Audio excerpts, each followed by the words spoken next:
Hey everybody, I just bought this new truck and I want to keep it looking as good as I can for as long as I can. Now, I live in an area that's got a lot of mountains. I'll do a lot of driving in the mud and in the rain and in the snow, and this truck's going to get dirty. You can tell, probably. It's really pretty gross right now, actually. Now, I'm not a professional auto detailer, and so I started looking online to see if I could learn from the pros what's the right way to take care of a truck like this. And boy, my head started to spin. Everybody had a different opinion about which products to buy, which tools to use, what techniques were the best, what order to do things in, and it got very confusing. After looking at all of that and learning a ton of information, I decided to produce this video to distill everything I've learned down to a few simple steps. So this is my ultimate beginner's guide to taking care of the paint on your car. Let's get started. Now this turned out to be a long video. I've broken it into 5 main sections or steps for each of the different processes I'm going to be describing, and I'll put chapter markers down in the timeline below so you can skip right to whatever step you're on. But here's a really quick overview of the steps involved. We're going to start by washing the car very thoroughly, and there's going to be some things in here you may not have heard before. Then we're going to use a clay bar to decontaminate the surface of the paint. Then I'm going to do some paint correction, which will remove any light scratches or swirls from the paint. Next, we'll install some paint protection film, which is a completely optional step. And finally, I'm going to be installing a ceramic coating, which will protect the finish of the vehicle long term. Okay, let's get started with how to wash. Now, traditionally the way you wash, you just grab a bucket, throw some soap in it, and go to town, but that actually can do more damage to your paint than you might realize. So I'm going to demonstrate the 2-bucket method, which uses 1 bucket for rinsing and a separate bucket for your soapy water. I'll get into more details on that in just a moment. The first step in washing your car properly is to spray down the entire vehicle with just plain water. Use a fairly high pressure spray nozzle so you can knock off any loose dust, dirt, mud, or rocks that are stuck to the paint. Next, we're going to use this inexpensive foam cannon to spray some foamy, soapy water onto the car. Now, I like this foam cannon because it has an adjustable knob to set how much soap you want to mix with the water. The nozzle is pretty good on it, and it comes with a quick release so it's easy to get on and off the end of your hose. You'll be switching back and forth while you wash. We're going to start at the top of the vehicle and work our way down, so I'm going to start by spraying the roof with the foam cannon, and then I'm going to use this microfiber pad to wash the vehicle. Now the reason I'm using this is because that microfiber will have a tendency to lift the dust and the dirt and the grit off of the paint rather than just kind of push it around and continually scratch up the paint worse. Be sure you use very light pressure here. You really do want to lift all of that dirt off. You don't want to grind it into your paint at all. Once finished with an area, take your wash pad over to the rinse bucket and rinse it out very thoroughly. You're trying to get all of that grit and rocks and dust and dirt off of the surface of the pad. Then you can put it into the soapy bucket, to which we'll reload it for the next panel. As you finish an area, of course, you'll want to rinse it very thoroughly. You don't want to leave any soap left on the surface of the vehicle. So then just repeat this process for each area of the vehicle. You can break it up however you like. One other important point to mention, since this is a truck and I've got this tonneau cover on the back, I'm going to be using a long brush with a pole to be able to clean that. And I wouldn't use this on the paint surface. This is specifically for things like the tonneau cover and the wheels and the running boards, that sort of thing. Anything that's not actually painted and that might require a little bit more scrubbing. And the final thing to mention is to make sure that you go over every area at least twice. You'll see I'm going to spray it down with the foam cannon, and then I'll wash it, and then I'll go over the entire panel one more time, and then I'll rinse it off. This just makes sure that you don't miss any spots. After you're done washing, of course, the next step is to dry the car very thoroughly.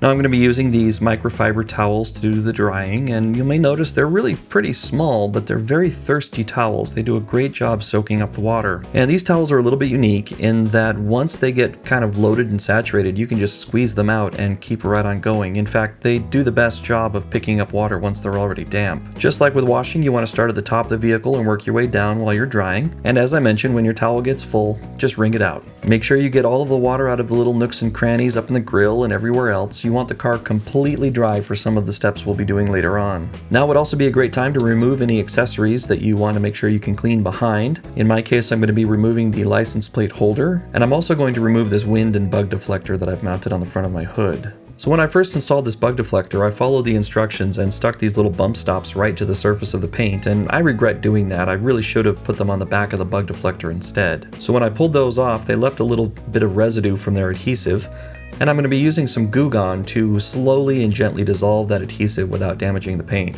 Now I can just spray a little bit of soapy water into those areas, wash them very gently with a microfiber, and then rinse them off. So here is a very close-up of the surface of the paint now that the entire vehicle's been washed and dried very thoroughly. And you can see there's tons of little water spots and scratches and swirls all over in this paint. So we'll begin to address some of this in our next step, which is to use a clay bar. Now this is the kit that I'm going to be using. It comes with 2 clay bars as well as some detailing spray, and you may be wondering, what is a clay bar and why would I need to use this? Okay, so I'm trying to capture exactly what it is that a clay bar does to your paint, and it's really hard to describe other than to say it smooths it out and removes all of the impurities. But I think I can demonstrate this for you by putting my microphone really close to the surface of the car here and running my finger over it. Listen.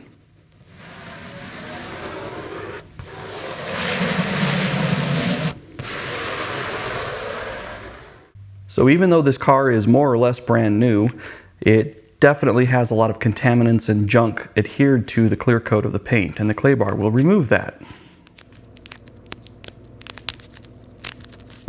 As you can hear, this clay is really sticky, and that's part of the secret to how it works. All that contamination and junk that's adhered to your paint is going to stick to this clay instead as you rub it over the surface. To prepare, you're going to want to tear off a small piece and then flatten it into a little pad about maybe 1.5 inches or so in diameter. Then you'll wet down the surface and wet down the pad and start to rub it vigorously back and forth. You can actually feel it pulling all that junk off your paint. You can also hear this with the clay bar itself as you're rubbing.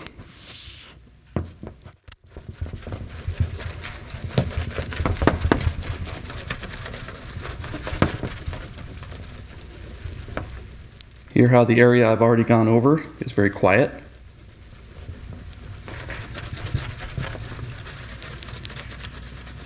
Alright, I've finished this first area, so I'm going to clean it off really carefully, and then we're going to go back with that microphone test and take another listen. Here's what it sounds like now.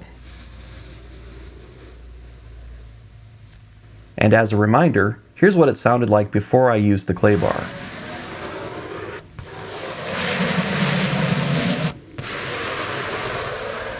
As you can hear, that clay bar lifted off a lot of gunk that was stuck to the clear coat of this paint. You'll want to work on the car in sections and make sure that you go over everything at least twice. You don't want to leave any of this contamination all over your paint because you don't want it to get mixed in when you do the polishing, which is the next step. You'll want to set aside at least a couple of hours for just the clay bar process alone. It does take a long time. It will tire out your arms. And also, you need to be really careful that you don't accidentally drop the clay bar. Uh-oh. I dropped a piece. Alright, one more quick important thing to mention. While you're using the clay bar, if you drop this clay bar and it touches the ground, throw it away. That's why I tore off a small piece to begin with so I'd have extra left over. I accidentally dropped this one and I don't know how well the camera's going to pick it up, but it's got all kinds of stuff all over in it now. So this is going right in the garbage, and I'll get a new piece and continue claying the car. One final note as you watch me finish the rest of the clay bar process: if you don't already have one of these little stools that you can sit on and roll around, they're definitely worth buying just for this job alone and for the polishing that's going to come up next. I picked this one up at, I think, Harbor Freight, and they're only about 20 bucks. So after you're done applying the clay bar to your car, you're going to have residue like this all over the surface of your paint. Now I'm going to remove this residue first by wiping it with just plain water. And then I'm going to use an IPA wipe, which is a mixture of isopropyl alcohol and distilled water. Let me show you how I make my own. Now, one quick word of caution about this. Isopropyl alcohol at full strength can damage your clear coat. It'll soften it up, and in extreme cases, such as if you've just barely gotten the car painted, it can do some real damage. So I'm not going to use straight alcohol. In fact, I'm going to dilute this to a 25% mixture. That's going to be 1 part alcohol and then 3 parts of distilled water. And I was able to find 99% pure alcohol, and that makes my measuring really easy. If you've got like a 75% or a 91%, you'll just have to adjust the math a little bit so you get a 25% or less mixture of alcohol. Now, you don't want it to be too weak either. 10% is probably not strong enough, but anywhere between 15 to 25% is kind of the butter zone. So first I'm going to measure out about 3 cups of distilled water, and we'll pour that into this thing. Now to that I'm going to add 1 cup of alcohol.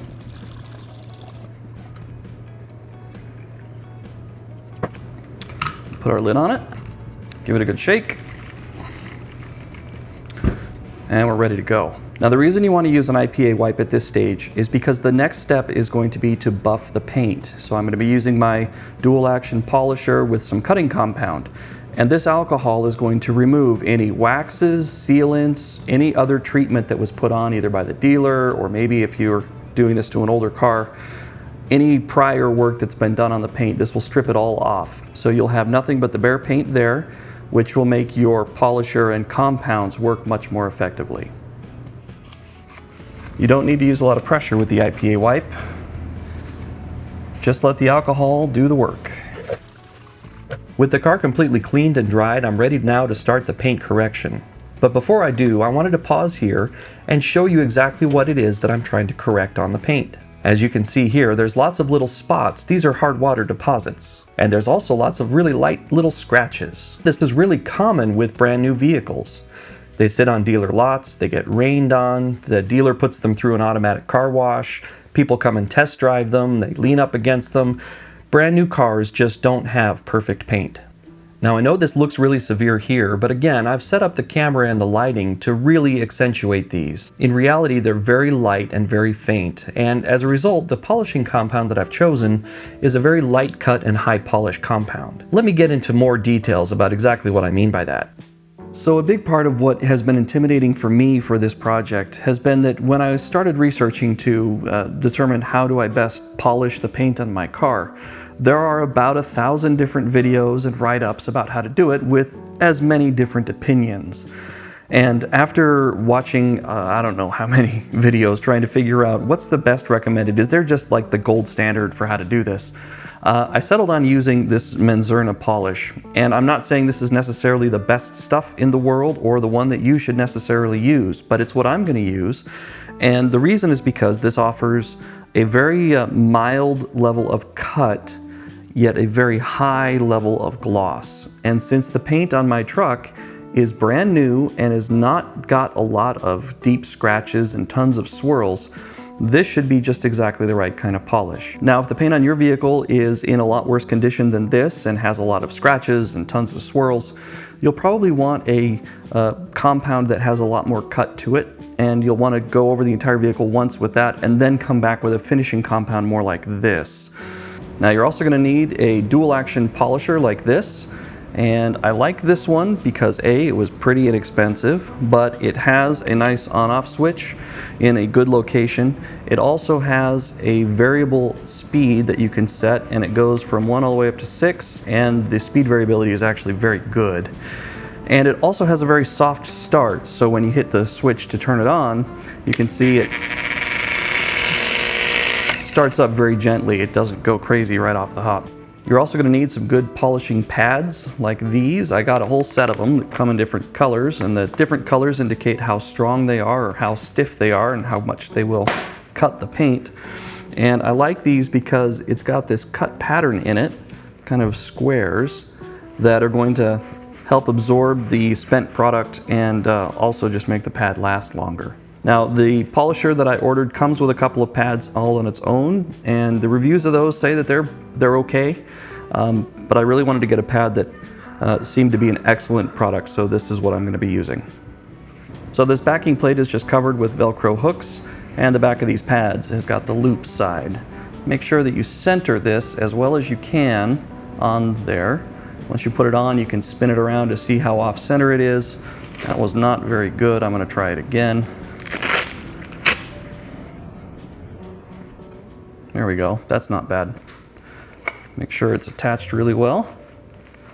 Once you're happy with the positioning of that pad, it's time to put the polishing compound on. You don't need very much of this. I like to put 5 small dots about the size of a pea or so around the perimeter, kind of like that. You're going to be working the paint in small sections, so pick an area where you'd like to start, and before you even turn the polisher on, you're going to gently press that polishing compound into the surface of the paint in that area. The idea here is just to spread it out so it doesn't get flung all over the place when you do turn on the polisher. Once you do have it all spread out, set the speed of the polisher down to nearly its lowest setting, between 1 and 2 somewhere, and then place the polisher on the paint before you turn it on. Right now all you're doing is spreading out that polishing compound into the whole area where where you're going to be working. So you can move the polisher back and forth rather quickly just to get that polishing compound all spread out. Once you're finished spreading out the compound, turn off the polisher and then turn up its speed almost to the maximum. And then again, place the polisher onto the paint first and then turn it on. With the speed turned up like this, the polishing compound and polisher are starting to do the work of actually polishing your paint and removing all of the imperfections and scratches and swirls that are in the surface. For this stage of the process, you want to move the polisher very slowly across the surface and without hardly any pressure at all, basically just the weight of your hands. You'll want to work each area in kind of a grid where you're going to go side to side first and then go forward and backward over the same area. I like to do each pattern at least 2 or 3 times in each area. Once you've finished an area, just simply turn off the polisher and use a microfiber towel to wipe off all of the polishing compound. Now this is the first pad that I used in that first area, but you can see I've switched to a different pad and I've added a little bit more compound on this second area. And I'm doing this because I want to get a good comparison, a kind of a side-by-side of kind of how much polishing compound and which pad is getting the best results on my specific vehicle. You may find that you've got to go through several different combinations before you dial in exactly what's going to work best for you.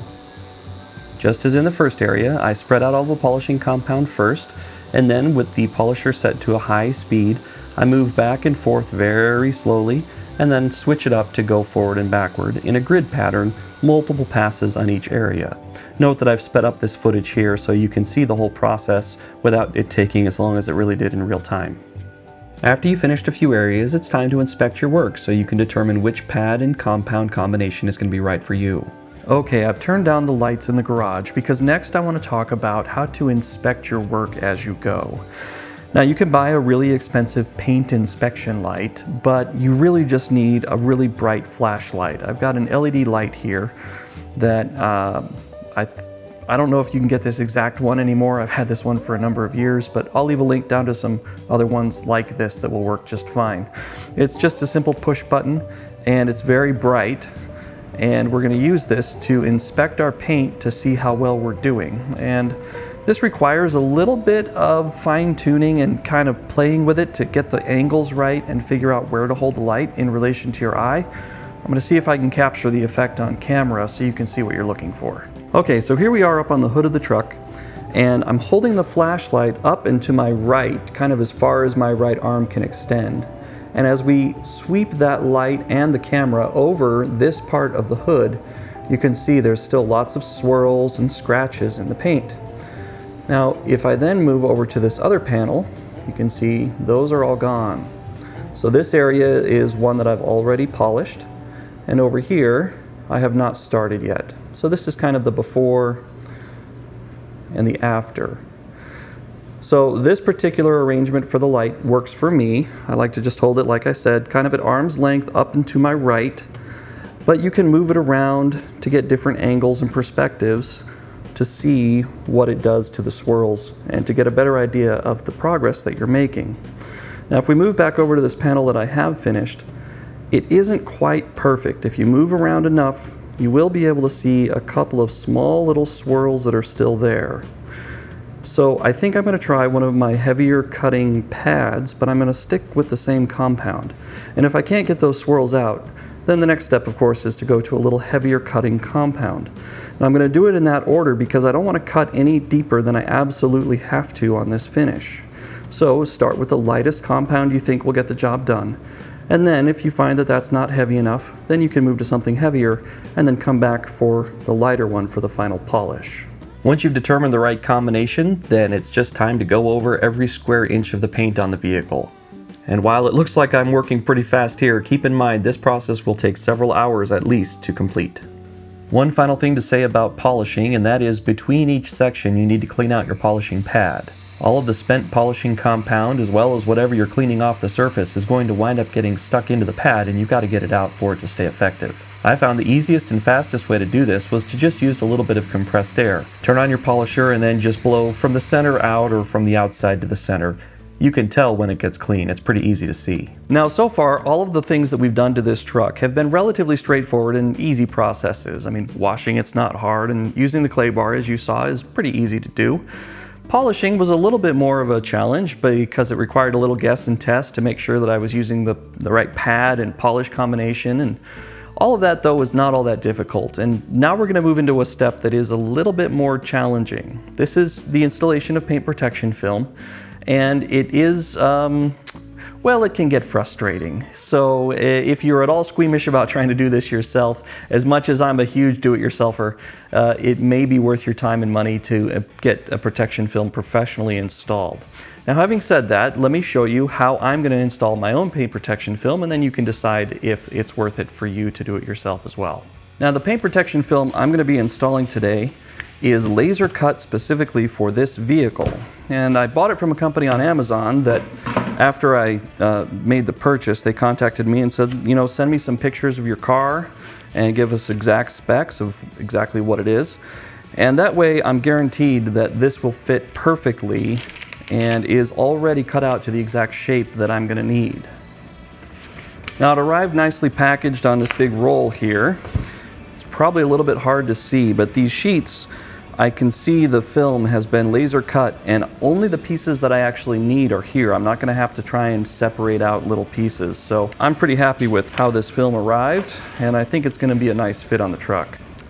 All right, let's talk about the supplies that you're going to need for installing paint protection film. Now, the first thing you're going to need is what's called the slip solution. And this is just distilled water with some dish soap mixed in, about a tablespoon or so of dish soap for this entire container. And if you don't have distilled water, tap water is okay. All you're looking for is a solution of water that is a little bit slippery, because we're literally going to slip our paint protection film pieces into place. So this will allow us to position things where they need to go. And once you have the film positioned, you'll need to tack it down. So the other thing you need is your tack solution, but this is really just my IPA wipe. Tack solution is just isopropyl alcohol with some distilled water. This is again diluted to about a strength of 25% or so. You'll also need a couple of microfiber towels. Make sure they're clean when you start. And finally, you'll need a little applicator like this. If you don't have one of these, maybe you could use like a credit card, but you'll need something that's mildly flexible that you can use to help push down the protection film and wrap it around corners and shove it into nooks and crannies. You'll see quite a lot of that as I demonstrate some of my installations. Okay, now that we have everything collected that we're going to need for this, let's get started. I will demonstrate how to install it first on my A-pillar, and then we'll move to one of the bumpers. So the first thing we're going to do is use our isopropyl alcohol solution, or our tack solution, to spray down and really clean off the panel where we'll be installing our paint protection film. You want to make sure that there's nothing that's going to interfere with the adhesive of the film. Any waxes or sealants, tar, anything left over from the polishing process, you want to make sure that these are exactly perfectly clean. So before we start to peel off any film or attach anything to the truck, let's make sure that this really is the right piece. And yes, this is the correct pattern for this side. So we're ready to slip our piece into place. So we'll use our slip solution here, and we'll just spray down the panel. Then I'm going to spray my hand with the slip solution as well. You want your fingers to be really wet. One of the secrets with paint protection film is that if the adhesive is wet, it doesn't stick to anything, including itself. And that's really important because as you peel it off of this, if it flips over and touches itself while the adhesive is still dry, it will stick to itself permanently and forever. So as you're peeling it off, spray the adhesive side and just really saturate it. Make sure it's nice and wet. Okay, now that it's nice and wet, we're just going to lay it right onto the panel, and then we'll start to kind of slip it around and position it exactly where we want it to be. Now this is where having these laser cut pieces is really nice, because I know it's just going to fit perfectly. Okay, that's positioned just about where I want it. So now we'll use our little squeegee, and we're going to start in the center and squeeze out as much of that solution as we can from underneath the film. Now, if the squeegee is sticking to the top surface of the film, then you can always spray the film some more with your slip solution, and then the squeegee will roll right over the top of it really nice. Now you want to start from the center and work your way out to the edges. A lot of times these pieces will need to stretch to fit the exact body panel that you're installing them on. So slowly and gently work your way from the center. And you may find that you're going to have to start stretching almost immediately to get things to stay where they belong and to be positioned exactly where you want them. I'm using moderate pressure, not pushing really hard. And if you accidentally get it placed where you don't quite like it, you can always peel it back a little bit and replace it. There, that's where I want it. Okay, now this piece is placed pretty close to exactly where I want it. I've got a few little spots that are kind of bubbling up and arguing with me about whether they're going to stick. And so now it is time for us to use our tack solution. Any of these little areas that are kind of misbehaving, if you just spray them a little bit with the tack solution, that alcohol gets in there, interacts with the adhesive, and reactivates it. So this side that was sticking up is now down. I've got two more right over here, so we'll just spray those, kind of try and get some alcohol inside there. And remember, I said you do need to use patience with this process. Getting these installed perfectly is not the world's simplest job. Those are still sticking up a little bit. I'm going to go ahead and wipe down the surface now. We're going to remove a lot of this excess slip solution. And we're just going to check my edges, make sure I'm happy with how everything's positioned. Okay, a little more tack solution. We'll work our way all the way around it now. So I've got this lip here that I want to bend down around the back side.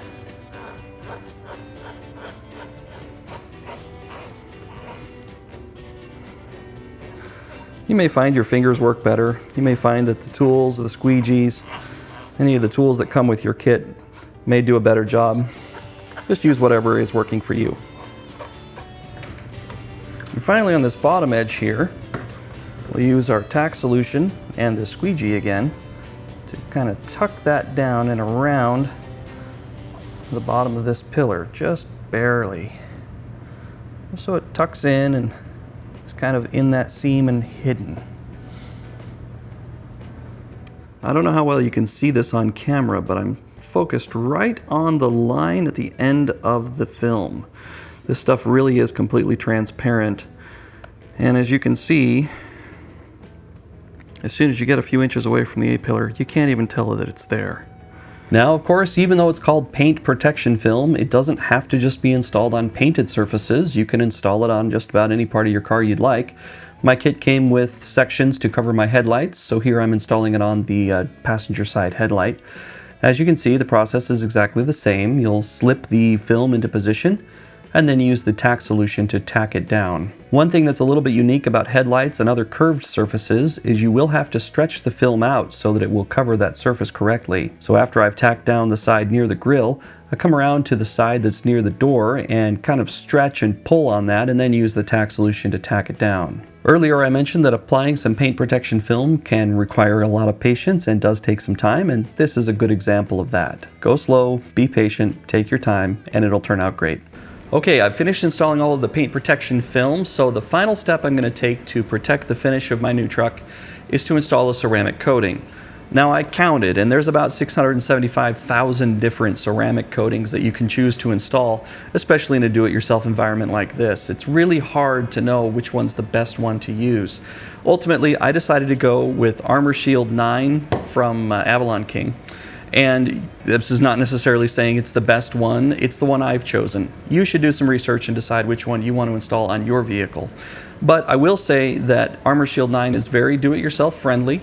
It comes with everything that you need to do the installation except for the IPA wash, which I've already made up and explained how to do yourself. And so it's a complete kit, and it's not that expensive, and from everything I can tell, it's a very high quality product.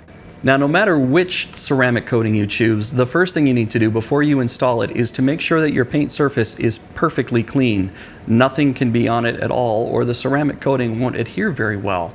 This includes all the polishing compound that I had all over the paint, or any of the soapy water that I used for applying the paint protection film. I need to go over the truck one more time with my IPA wash to make sure that everything has been completely removed and every square inch of paint is just bare paint. There's nothing else on it. So let's do that now. So as I clean the surface of this truck one more time, let me describe a little bit more in detail exactly what a ceramic coating is and what it does. So the term ceramic is a little bit of a misnomer. It's not really ceramic. These typically are made with silicon dioxide and titanium dioxide. When these two chemicals bond to your paint, they form an extremely hydrophobic layer, or a layer that is very water repellent. Just like a wax, it makes water bead up and roll right off your paint without pooling or puddling. In addition to repelling water, a ceramic coating will also protect your paint from UV radiation from the sun, as well as from things like bugs and bird droppings that would typically get onto your paint, and the proteins in them can etch and damage your paint permanently. Now, one huge advantage to a ceramic coating over something like a regular paste wax is that instead of only lasting for a few months, a properly applied ceramic coating can last 3 to 5 years on your paint. Alright, let's get into the specifics of how I installed this ceramic coating. First off, you definitely want to wear a respirator. You don't want to breathe the fumes that this stuff puts off. And you'll need a good pair of gloves. These were included in the kit. Next, you'll need this little block that comes in the kit. It's made of 2 different densities of foam. The thin layer on top is really soft and pliable, and then the middle layer is a little bit more stiff. You'll also need this microfiber application. I believe this kit came with 3 of these that you'll cycle through as you coat the entire car. Note that the 2 sides are different textures. The instructions say to make sure that the logo is facing out.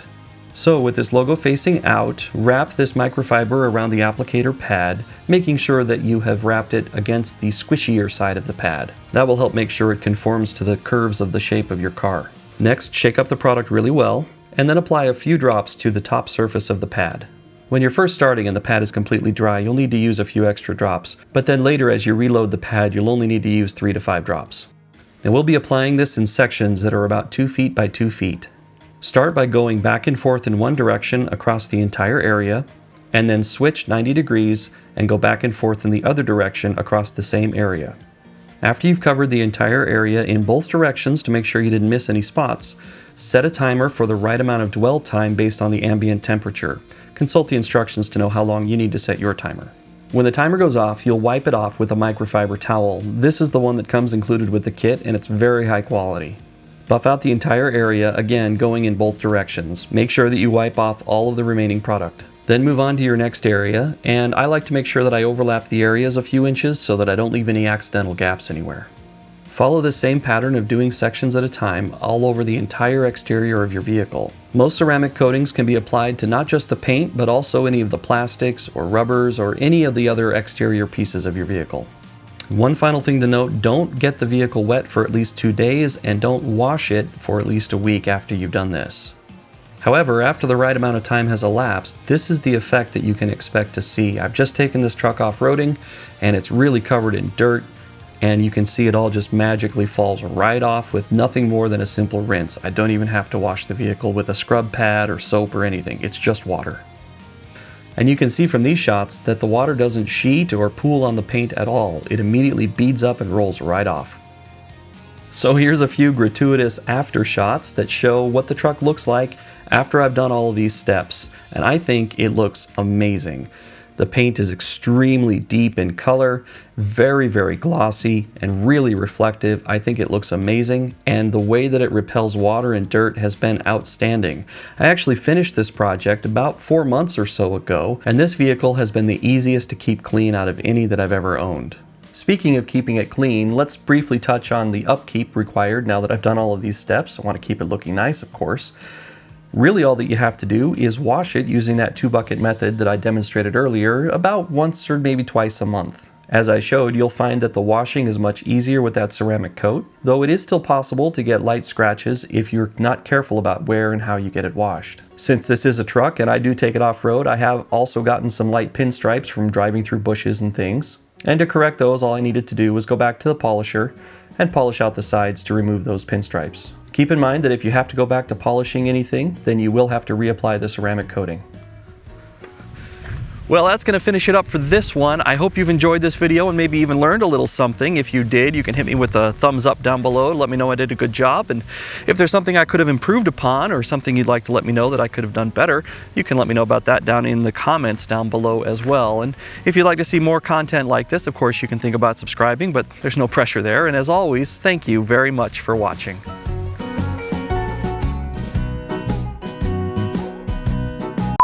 Strength. And I call it the tack solution. Did I call it the tack solution? I think I called it tack. I don't remember. Crap, start over.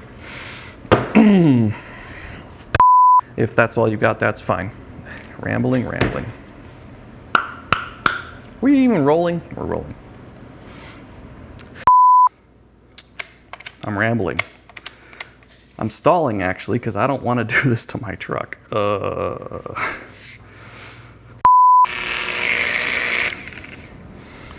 All right.